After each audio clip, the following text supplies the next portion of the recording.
বন্যা কবলিত আরামবাগ মহকুমার বিভিন্ন এলাকা পরিদর্শন করলেন মন্ত্রী বেচারাম মান্না। সঙ্গে ছিলেন হুগলি জেলা শাসক মুক্তা আর্য, জেলা পরিষদের সভাধিপতি রঞ্জন ধারা, সহসভাধিপতি কৃষ্ণচন্দ্র সাঁতরা, সাংসদ মিতালি বাগ, তৃণমূলের আরামবাগ সাংগঠনিক জেলা সভাপতি রামেন্দু সিংহ রায়, জেলা চেয়ারম্যান স্বপন নন্দী, আরামবাগ পুরপ্রধান সমীর ভান্ডারী প্রমুখ। এদিন তারা প্রথমে আরামবাগ মহকুমা শাসকের সভাকক্ষে প্রশাসনিক বৈঠক করেন। সেখানে বন্যা প্রতিরোধ নিয়ে আলোচনা করা হয়। এরপর তারা আরামবাগ পুরসভার বিভিন্ন এলাকা পরিদর্শন করেন, কথা বলেন দুর্গত মানুষদের সঙ্গে। সেখান থেকে তারা পৌঁছান আরামবাগের সালেপুর ও খানাকুলের বন্যা কবলিত এলাকায়। এখন শুনুন তারা এ ব্যাপারে কি জানালেন। 3 দিন ধরে যেভাবে নিম্নচাপের এই প্রবল বৃষ্টি এবং এই বৃষ্টি এবছরের মধ্যে আমাদের আবহাওয়া দপ্তর এবং কৃষি দপ্তরের রেকর্ড অনুসারে সবচেয়ে বেশি বৃষ্টি হয়েছে এই 3 দিনে। সেক্ষেত্রে আমাদের আরামবাগ পৌরসভার প্রায় 10টি ওয়ার্ড এবং আমাদের আরামবাগ পঞ্চায়েত সমিতির এলাকায় সেখানে প্রায় 7টি গ্রাম পঞ্চায়েত এবং খানাকুলে 8টি গ্রাম পঞ্চায়েত এই মুহূর্তে জলমগ্ন, এবং গোঘাটেও আমাদের 2টো ব্লকে প্রায় 7টি গ্রাম পঞ্চায়েত জলমগ্ন হয়েছে। নিচু এলাকাগুলো সব ডুবে গেছে এবং সেই সব বাড়ি থেকে লোক এনে আমরা স্কুল কলেজ ক্যাম্প করে রাখা হচ্ছে এবং তাদের খাওয়া দাওয়ার ব্যবস্থা করা হয়েছে স্থানীয় কাউন্সিলর জনপ্রতিনিধিরা সকলে মিলে, এবং পর্যাপ্ত তিরপলের ব্যবস্থা হয়েছে, রাত্রে জেনারেটরের ব্যবস্থা হয়েছে, এবং ঔষধ বা পিএইচির যে জলের ব্যবস্থা এবং নৌকা বা স্পিডবোট তো আমাদের থাকে, সেটাও আমরা রেডি রেখি। আমাদের আজকে সকালবেলায় মুখ্যমন্ত্রী নির্দেশ দিয়েছিলেন যে সকলে গিয়ে বন্যার্ত মানুষের পাশে দাঁড়াতে। আমাদের ডিএম ম্যাম, এমপি সাহেব, এমপি ম্যাডাম, আমাদের বিধায়ক রামেন্দু সিংহ রায়, এক্স এমএলএ স্বপন সামন্ত, সব কাউন্সিলররা এখানে সকলেই আছেন। এডিএম থেকে আরম্ভ করে জেলা পরিষদের সেক্রেটারি, কর্মাধ্যক্ষ, আমাদের সভাধিপতি, সকলেই আমরা এসেছি যাতে মানুষের কোনো যাতে অসুবিধা না হয়, এটা আমাদের দেখাই কাজ, এবং সুষ্ঠুভাবে যাতে মানুষ তার প্রয়োজনীয় জিনিসটা পায়, সে খাওয়া থেকে তিরপল থেকে বা ত্রাণ সামগ্রিক যাতে সুষ্ঠুভাবে পায় সেটা দেখা। বিজেপি অভিযোগ করছে যে বাঁধগুলো আগে থেকে মেরামত কেন করা হলো না? কেন্দ্র টাকা না দিলে মেরামত করবে কী করে? আমাদের যারা বলছে বিজেপির নেতারা, তাদেরকে বলবেন যে ঘাটাল মাস্টার প্ল্যানের টাকা বরাদ্দ করতে। ঘাটাল মাস্টার প্ল্যান যদি টাকা বরাদ্দ করে তাহলে ঘাটাল সাব ডিভিশন আর আরামবাগ সাব ডিভিশন থেকে বন্যাটা চিরতরে উড়ে যাবে। আসল তারা কেন্দ্রীয়ভাবে বিভিন্ন যে 100 দিনের কাজের টাকা, অনেকে ড্রেন ফেন আমরা নিকাশি 100 দিনের কাজে করতাম, সেই টাকা তারা বন্ধ করে রেখে দিয়েছে। কেন্দ্রের প্রতিটি প্রকল্পের টাকা বন্ধ, ঘাটাল মাস্টার প্ল্যান তারা দিচ্ছে না, বারবার আবেদন করা হচ্ছে। এবং এই যে জলমগ্ন হয়েছে, এর থেকে কম জলমগ্ন হলে বিজেপি শাসিত রাজ্যগুলিতে ব্যাপক টান পাঠায় কেন্দ্রীয় সরকার, কিন্তু আমাদের ক্ষেত্রে ঘুরেও তাকায় না।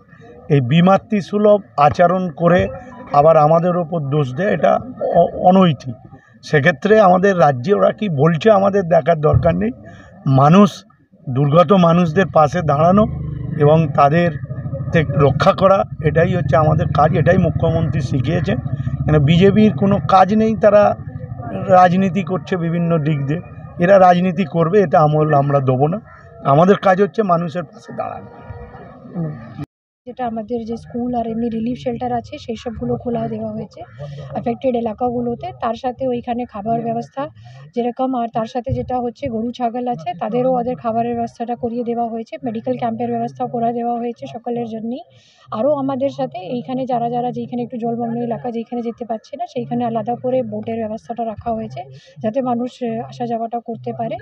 আর বাকি তার সাথে আমাদের মেনলি আমাদের পাম্পগুলোর ব্যবস্থাটা রাখা আছে, এটাই রয়েছে। আর বাকিটা আমাদের আরও যেই রকম পরিস্থিতিটা হবে তার জন্য এসডিআরএফগুলো আমাদের এইখানে প্রায় আমাদের 4টে এসডিআরএফ এই আরামবাগ মহকুমাতে এখন রয়েছেন, যেটা আমাদের সাথে কাজ করছেন। দুইটাই জানি। ম্যাডাম, জল কি বাড়ার সম্ভাবনা আছে? দেখা যাচ্ছে যে বাঁধের উপর দিয়ে জল ঢুকছে হারামবাগের 2 নম্বর ওয়ার্ডে, ওই জায়গাটা কি ব্যবস্থা? যেটা হচ্ছে আরামবাগের, যেটা নিয়ে আপনি যা বলেছেন, আমাদের ইরিগেশনের লোকগুলো যারা আছেন তারাই সব জায়গাগুলোতে চেষ্টা করছেন সকালেই, আর আপনারা দেখতেও পাচ্ছেন ওরা সব জায়গা থেকে অ্যাটেন্ড করছেন। যোগাযোগটা কোন কোন জায়গাগুলো বন্ধ হয়েছে? আমরা দেখলাম পুতুলপুর, গোঘাট। এখন যেটা হয়েছে আপনারা জানেন, যেইখানে একটু জলটা উঠেছে সেই দিকে আমাদের গোঘাটের দিকে একটু জলটা উঠেছিল, এইদিকে আমাদের কিছুটা এখন যেটা আছে জলটা নামছে খানাকুলের দিকে, এটা যাচ্ছে। তো আশা করি আমাদের যে গোঘাট থেকে যে জলটা উঠেছিল সেটা নেমে, তো তা আমরা সেই ওই দিককার যেরকম ব্যবস্থাটা ছিল হয়ে যাবে, যেহেতু এটা মানে এখন যা মেনলি আমাদের যে ইন্ডিকেশনটা আছে এখন খানাকুলের দিকে জলটা যাবে। চাষের কতটা কি? চাষের ক্ষতিটা আমাদের এসমেন্টটা চলছে, সেটা আপনাদের জানাবো। ম্যাম, আর কি জল নতুন সম্ভাবনা আছে?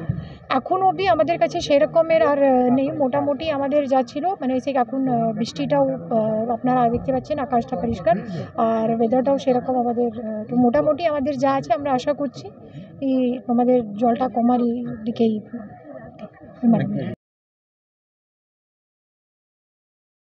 না দেখুন, আমি আমি আমি আমি সারা রাত্রি প্রায় ঘুরেছি, সারা ক্লান্তির ছাপ দেখতেই পাচ্ছেন। সারা রাত আমি তিরপল নিয়ে গেছি, বিডিওদের বলেছি, ডিএম ম্যাডামকে বলেছি, ওনারা তৎজলদি তৎক্ষণাৎ পাঠিয়ে দিয়েছে। গিয়ে আমি নিজে গিয়ে সেই এলাকায় তাদের হাতে তুলে দিয়ে এসেছি নিজে গিয়ে। হ্যাঁ, গ্রামের বাড়ি, আমার বাড়িতেও জল বার করার চেষ্টা, সেটা সার্বিক সবাই, আমরা তো গ্রামের মানুষ, আর বন্যা তো সার্বিক হয়েছে। আমার পাশের বাড়ি যদি ডুবে আমার বাড়িতেও তো ডুবছে, ওটা কোনো ব্যাপার নয়। কিন্তু এইভাবে মানুষের সাথে থাকা, মানুষের পাশে থাকা, অন্যের বাড়িতেও যেমন জল এসেছে আমার বাড়িতেও জল এসেছে, আমার মানুষের পাশে থাকার যেমন প্রচেষ্টা চলছে, আবার আমার মাকে বয়স্ক মাকে সুস্থ রাখার জন্য আমরা নিজেরাও মানে জল ভিলিয়াস দিয়ে বার করেছি। কালকে সারা রাত আমার নিজের বাড়িতেও ভিলিয়াস দিয়ে বার করেছি। কী হচ্ছে তার ফলে এমনি আরামবাগ, গোঘাট, খানাকুল নিচু জায়গা, একটা কড়াইয়ের ভিতর দিকটা যেমন সেই রকম পজিশান, সুতরাং বৃষ্টির জল হলেই এখানেতে জমে। তারপরেতে বাঁকুড়া, ঝাড়খণ্ড এইসব জায়গায় বেশি বৃষ্টি হলে নদীর থেকে জল এই জায়গাতে আসে, যার ফলে সেই জায়গা থেকে জল আসার জন্যে আমাদের আরামবাগের কয়েকটি ওয়ার্ডে জল উঠেছে। ঠিক তেমনি গোঘাট বেশ কিছু পঞ্চায়েতের বেশ কিছু জায়গায় জল উঠেছে, খানাকুলেরও বেশ কিছু জায়গায়। খানাকুলের আমাদের একটা জায়গায় যেটা হচ্ছে বন্দিপুর, সেই বন্দিপুরে পিচ রাস্তার টপকে জল এমনভাবে নামছে, পাশে একটা শ্মশান ছিল মানে পাকা, সেটাও প্রায় হেলে পড়েছে। তা আমাদের এইটাই যে এই জলটা গড়িয়ে শব্দ খানাকুলের যে জমে, ওখানে জলের স্তরটা বাড়বে। তাই মানুষকে আমাদের যে ডিজাস্টার টিম আছে, সেই ডিজাস্টার টিমের মধ্য দিয়ে আমরা ওখানে অলরেডি স্পিডবোট, তারপরে যে ডিজাস্টার টিম আমরা খানাকুলে পাঠিয়েছি এবং গোঘাটেরও একটা জায়গায় আমরা পাঠিয়েছি। আর প্রত্যেকটা জায়গাতেই ত্রাণের পর্যাপ্ত ব্যবস্থা করা হয়েছে, স্কুলগুলোকে নেওয়া হয়েছে, তারপরে যে যা ফ্লাড সেন্টার আছে সেগুলোকে নেওয়া হয়েছে। তারপরে কিছু কিছু মানুষ রাস্তার ধারে যে সমস্ত পাবলিক বাড়ি আছে সেখানেতেও এদের খাবার দাবার দুপুরে আমরা কমপ্লিট করেছি। আবার রাত্রের খাবার, যদিও একটা অ্যাক্সিডেন্ট হয়েছে এখানে না, বিদ্যুতের, আমরা খুব সন্তর্পণে বিদ্যুৎগুলোকে মেনটেন করব, কিন্তু প্রত্যেকটা ক্যাম্পে আমরা জেনারেটরের ব্যবস্থা রাখছি যাতে অসুবিধে না হয়, এগুলো আমরা রেখেছি। এবার প্রাকৃতিক দুর্যোগের মধ্যে এই সরকার প্রত্যেকটা বছর যেভাবে মানুষের পাশে থেকে তাদের সহযোগিতা করে এবং রক্ষা করে, সেই প্রসেসেই সব কিছু চলছে। আমরা এখান থেকে যাব সালেপুর, তারপরে আমরা যাব খানাকুল। শীততাপ নিয়ন্ত্রিত অত্যাধুনিক রেস্টুরেন্ট ময়ূখ রেস্টুরেন্ট। এখানে পাবেন চাইনিজ, পোলাও, বিরিয়ানি, তন্দুরি সহ সমস্ত রকম খাবার। এছাড়াও কাস্টমারদের সুবিধার্থে হোম ডেলিভারির বিশেষ ব্যবস্থা রয়েছে। পাশাপাশি যে কোনো অনুষ্ঠানের জন্য ভাড়া দেওয়া হয়। আমাদের ঠিকানা খানাকুল হেলান সংলগ্ন তিলক চক। Phone number 8617492616 9732162360। সেরা খাবারের স্বাদ পেতে আজই আসুন ময়ূখ রেস্টুরেন্টে।